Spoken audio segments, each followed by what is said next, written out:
नमस्ते। ओवरव्यू में आपका स्वागत है। तो हमेशा की तरह 3 विषय। तेजस्वी के हाथ में बागडोर सौंपेगा बिहार। दूसरा, जम्मू कश्मीर में इंडिया गठबंधन फिर मुश्किलों में। और तीसरा, बिहार का पिछड़ेपन का जिम्मेदार कौन। इन तीनों विषयों पे बात करने से पहले हमेशा की तरह आपसे आग्रह, चैनल को सब्सक्राइब करें और अगर हो सके तो चैनल की सब्सक्रिप्शन की मेंबरशिप भी ले लें। मेंबरशिप का मतलब कि हर महीने आपको एक छोटी रकम हमें आर्थिक सहयोग के रूप में देनी होती है। आपके इस आर्थिक सहयोग की हमें आवश्यकता होती है क्योंकि चैनल जिससे सुचारू रूप से चल सके। अगर आप हर महीने का कमिटमेंट नहीं करना चाहते हैं तो वन टाइम एक बार एक मुश्त भी हमारा आर्थिक सहयोग कर सकते हैं और जिसकी हमें आवश्यकता है। तो सबसे पहली बात, तेजस्वी के हाथ में बागडोर सौंपेगा बिहार। आज पटना में एक प्रेस कॉन्फ्रेंस हुई और उसमें एक दो क्लैरिटी बिल्कुल साफ हो गई। क्लैरिटी ये साफ हो गई कि पिछले 25 साल से एनडीए का बिहार में मुख्यमंत्री फेस नीतीश कुमार ही रहते थे और नीतीश कुमार ने कुछ अपनी पॉलिटिक्स इस तरह से कर ली थी कि पार्टी कोई भी हो, मुख्यमंत्री में नीतीश कुमार ही रहेंगे। तो वो बीच में एक शॉर्ट पीरियड के लिए जीतन राम मांझी 2014 के बाद कुछ मतलब उनको नीतीश कुमार ने बना दिया था, फिर वो हट नहीं रहे थे, लेकिन अदरवाइज अनइंटरप्टेड नीतीश कुमार का ही फेस चला है। अभी क्या हुआ कि इस बार जब चुनाव हो रहे थे तो सबसे बड़ी बात, बिहार में सबसे बड़ी ताकत एनडीए को, बीजेपी को लगता था कि नीतीश कुमार एक ऐसा सुशासन बाबू, एक ऐसा फेस है जिसके रहते हुए एनडीए को हराना या नीतीश कुमार जिस भी तरफ हो जाएंगे उस गठबंधन को हराना मुश्किल है। और ऐसा नीतीश कुमार ने माहौल भी बनाया था और उनके साथ इस तरह की फॉलोइंग भी थी। लेकिन इस बार जो सिस्टमैटिक ढंग से जैसे बिहार में काम होता है बीजेपी ने सिस्टमैटिक ढंग से नीतीश कुमार के पर कतरने का काम पिछले 2021 2021 का जो इलेक्शन था उसी से पिछले विधानसभा इलेक्शन से करना शुरू कर दिया था। पहले चिराग पासवान को लगाया गया, उनकी सीटें कम कराई गई, फिर उनको ढुलमुल किया गया। नीतीश कुमार भी पुराने खिलाड़ी थे, वो एनडीए से नाता तोड़ के इंडिया गठबंधन में चले गए। उन्होंने इंडिया गठबंधन को बनाया, क्रिएट किया। और फिर जब बीजेपी को ये लगा कि अगर नीतीश कुमार नहीं रहेंगे तो ना केवल बिहार में वो लोकसभा, मैं 2024 लोकसभा की बात कर रहा हूँ, ना बिहार में वो 2024 का लोकसभा इलेक्शन हार जाएंगे, बल्कि देश में भी शायद सत्ता उनके हाथ से चली जाए। तो ये इनके इन प्रकरण नीतीश कुमार के जो अगल बगल के सहयोगी थे, नीतीश कुमार की जो खास सलाहकार थे, उनके ऊपर डोरे डाले गए, नीतीश कुमार को प्रेशराइज किया गया और नीतीश कुमार को फिर से इंडिया गठबंधन, और इधर इंडिया गठबंधन में भी नीतीश कुमार को जो स्थान और जो जगह चाहिए थी और जो इम्पोर्टेंस चाहिए थी वो नहीं मिली। नीतीश कुमार को भी वापस बीजेपी एनडीए में फिर तोड़ के, जिसकी वजह से नीतीश कुमार को अपने करियर का सबसे खराब फेज देखना पड़ा। मैं इसलिए कह रहा हूँ कि पलटू राम कभी नीतीश कुमार को नहीं बोला गया था, जबकि इधर से उधर कई बार गए थे, लेकिन वो पलटू राम, पलटू चाचा, क्या क्या उनके साथ। उन नीतीश कुमार को याद रखिएगा, नीतीश कुमार के शासन को सुशासन बाबू बोले जाते थे। नीतीश कुमार एक दूसरे ढंग से बिहार चलाते थे और उनके ऊपर कभी जिम्मेदारी नहीं सौंपी गई थी। मतलब नीतीश कुमार जिम्मेदार है, नीतीश कुमार इस तरफ आ गए, ठीक है। अब एनडीए ने जब इस बार किया तो वो साफ साफ नहीं कह रहा है कि नीतीश कुमार ही उसके चीफ मिनिस्टर फेस है। वो कहता है कि भाई संसदीय दल होगा, विधायक दल होगा, वो जिसको चुनेगा।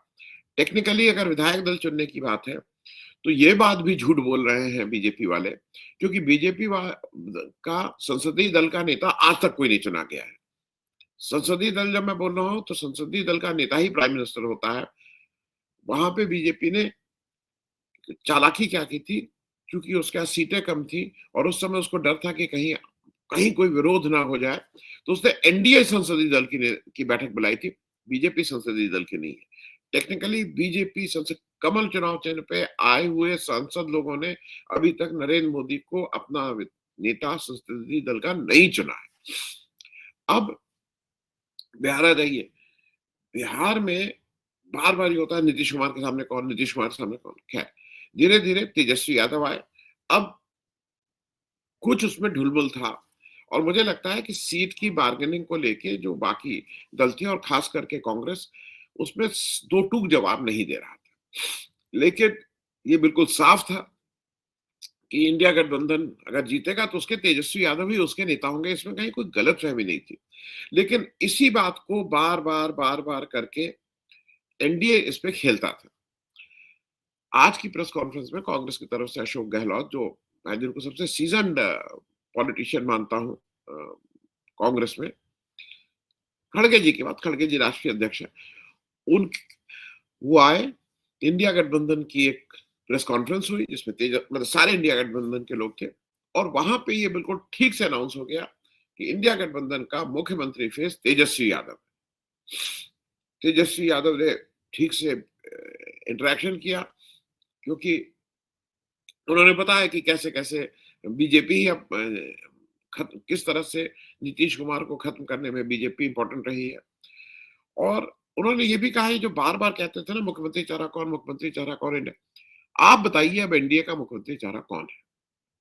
उन्होंने ये भी तेजस्वी ने स्पष्ट किया कि हम बिहार बनाने के लिए चुनाव लड़ रहे हैं। जो आप लोग ये बार-बार कहते हैं ना, ये फलाना चीफ मिनिस्टर, फलाना मंत्री, हम मुख्यमंत्री। और ये अच्छी एक बात हुई जिसमें जिसमें मुझे ऐसा लगता है कि अ, ये कह के नीतीश कुमार ने थोड़ी बाजी आगे कर ली, और वो मतलब उनकी लीडरशिप मेरे ख्याल में आगे हो गई। अ, ने, ने, इधर तेजस्वी ने क्या किया था कि बहुत सी चीजों का लोगों में, जब चुनाव के समय होते हैं, चुनावी मुद्दे बनाए हैं, चुनाव के समय बहुत सी चीजें का आश्वासन दिया गया है। और ये सही बात है कि रिएक्शन में ही बीजेपी और एनडीए सरकार भी बहुत सी चीजों का आश्वासन दे रही है।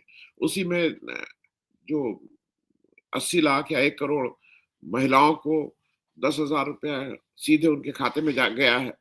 अब बताया जा रहा है कि नहीं, ये सीड कैपिटल है और इसकी बिना पे बाकी लोन मिलेगा। पहले कहा गया था कि ये और पैसा दिया जाएगा, अब कहा गया है कि और लोन दिया जाएगा। तो कर्जा देने की जिम्मेदारी कर रही है ये सरकार।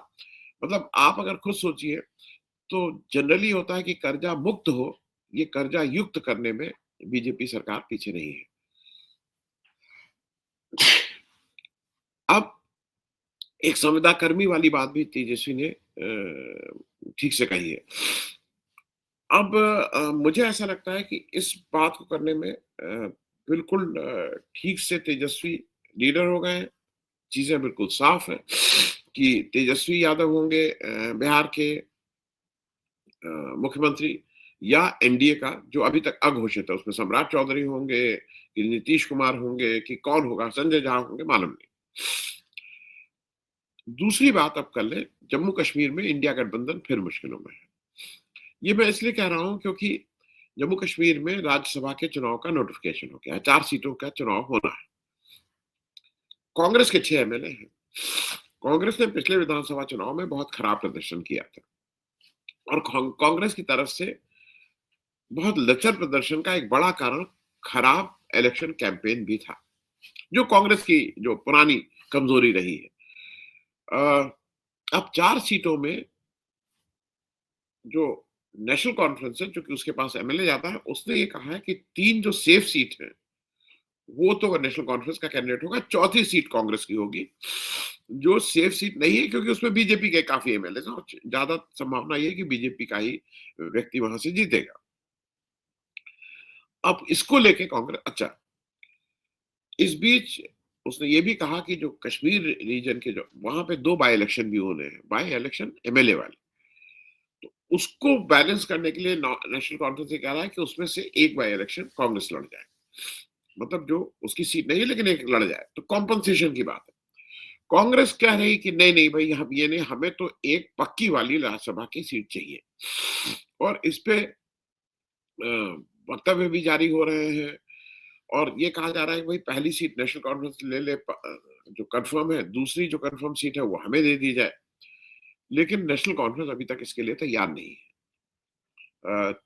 चुनाव होने ही है।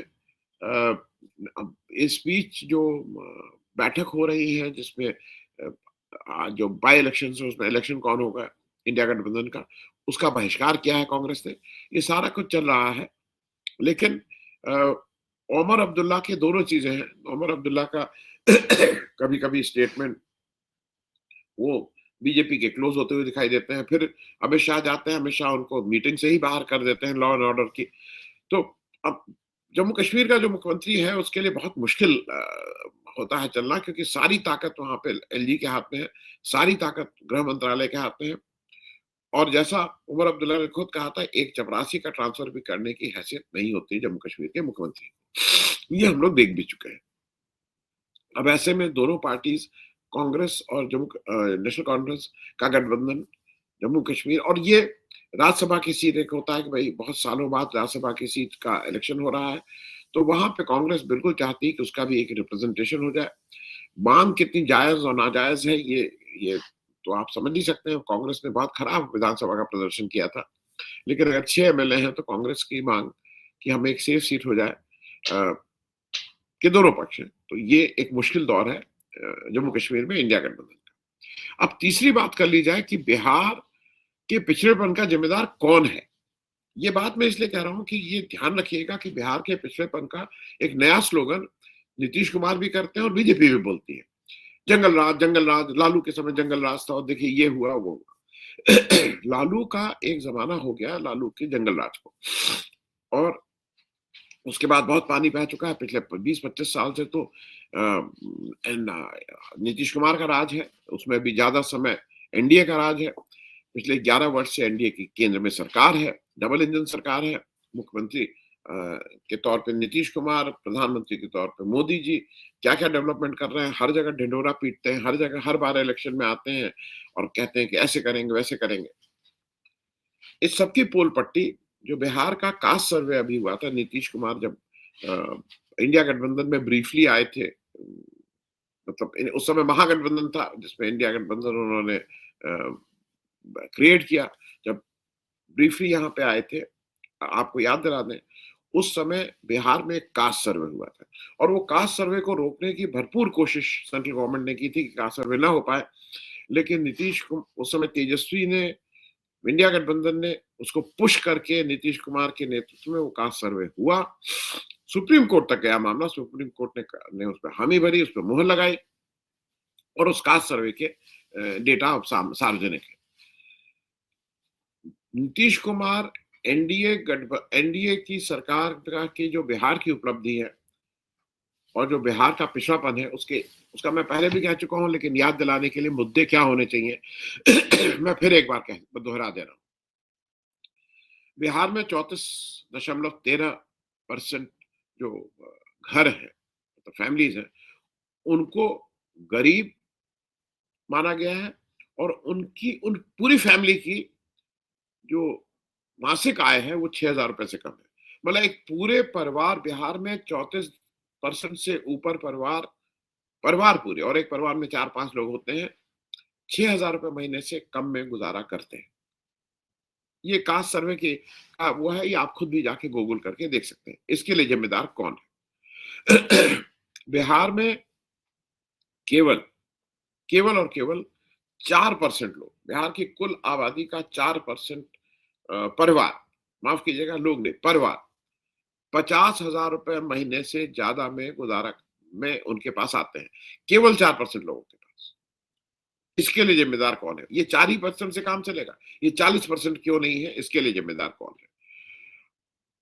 एक एक कुछ चीजें इसलिए मैं बार बार कह रहा हूं कि ये इंपॉर्टेंट है।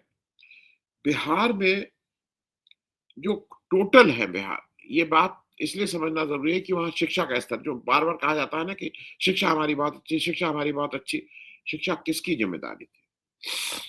बिहार में जो कुल आबादी है, और बिहार के लोग सबसे ज्यादा सेंट्रल गवर्नमेंट के कॉम्पिटिशन्स में आते हैं, लेकिन एक्चुअल शिक्षा की क्या स्थिति है वो भी समझ लीजिए।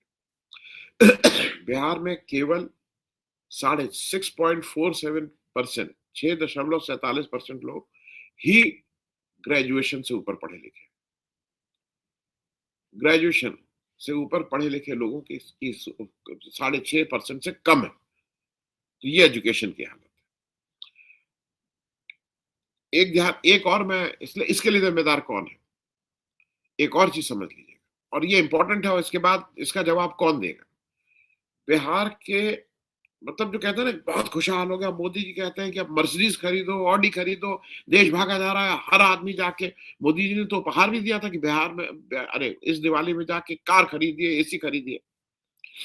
बिहार के जो टोटल पॉपुलेशन है, उस टोटल पॉपुलेशन में 95.49 95.49% पॉपुलेशन के पास कोई व्हीकल नहीं है, दोपहिया भी नहीं, मोटरसाइकिल वोटरसाइकिल भी कुछ नहीं है, कार तो दूर की बात है।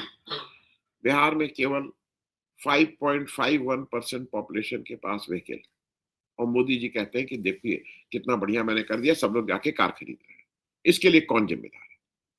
Who is responsible for that? ये ये बात मैं सिर्फ इसलिए कह रहा हूं कि इसका इसका जवाब भी किसी ना किसी को तो देना ही पड़ेगा। आज के लिए इतना ही। बिहार के पिछड़ेपन के जिम्मेदार और बिहार के किन मुद्दों पे ये इलेक्शन हो रहा है, उसमें कुछ राष्ट्रीय मुद्दे भी हैं, कुछ बिहार स्पेसिफिक मुद्दे भी हैं। बिहार की जनता को अब इस पे अपना मत देके ये तय करना है कि वो किस पथ को, नीतीश कुमार के सुशासन में आगे बढ़ेगी कि तेजस्वी जैसे एक नए जो नेतृत्व की बात कर रहा है, उनके हाथ में बिहार की कमान सौंपेंगे। Thank you so much. धन्यवाद।